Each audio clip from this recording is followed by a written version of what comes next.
listeners. I've been with this group from the beginning. I've enjoyed every meeting, and I have learned a lot from this group. What I'm about to read is a chapter of a serialized novel I'm releasing on my website, albertmorrow.com, as a free sample of my writing. It is written in the style of a Victorian penny dreadful. The title is The Vampire of Crogland House. Chapter 1. The Question of the Bars. It was a cool October night in the 51st year of Queen Victoria's reign. That is to say, 1888, when Catherine Grey swept into the room where two men were smoking pipes before a fire.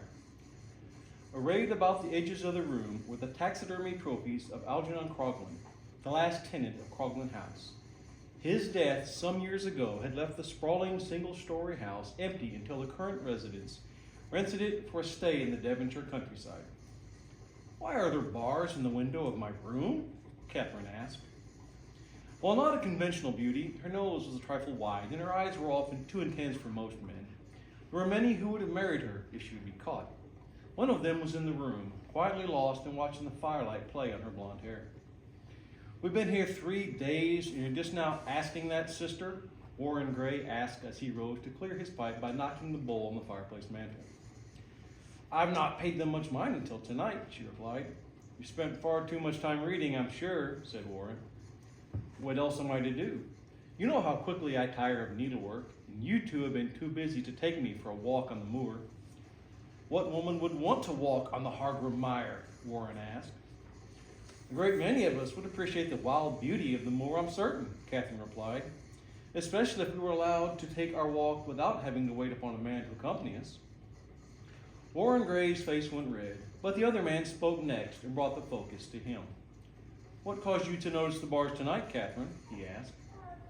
A lifelong friend of the Gray siblings, Todd Langston was well acquainted with their often heated exchanges, yet loved them both. He loved Catherine differently than he loved her brother, although neither of the siblings knew it. "I noticed them the first night," she said, "but I've been too busy reading that book I found on the train to think much about them." "The detective book?" Todd asked. "I want to read it when you're done." "It's quite good," Catherine said. "You'll like it."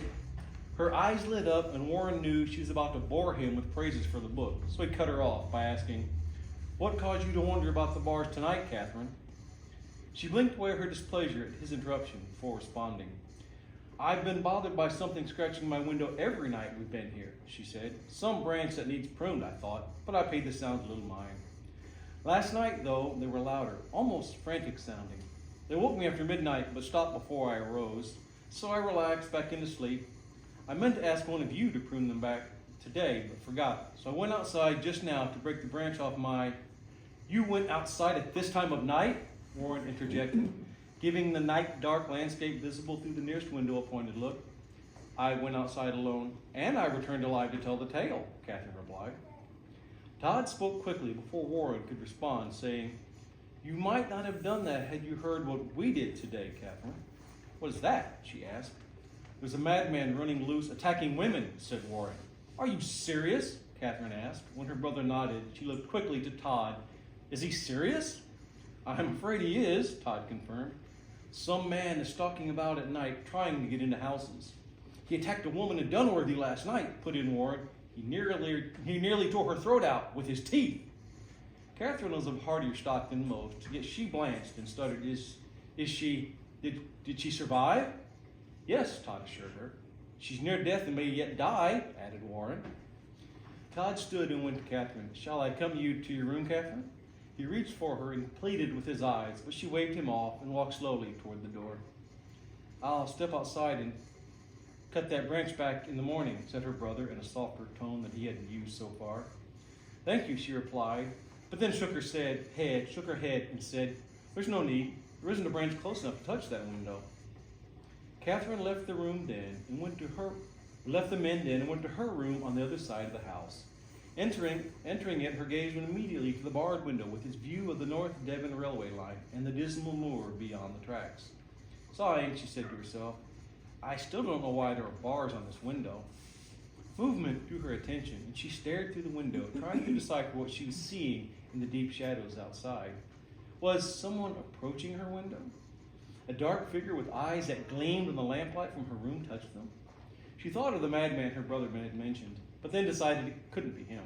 Surely madness can't make someone's eyes shine like a cat's, she thought, moving closer to the window. Those eyes, why do they gleam so? Why do they seem to call me? She stepped to the window and put out her hand. Her fingers touched the cold glass, and she leaned her face close to the bars. What am I seeing? She wondered. Seconds later, the glass broke inward, showering Catherine with fragments that glittered in the lamplight. A pale hand came through the window then and seized Catherine's arm as the glittering shards clattered around her shoes.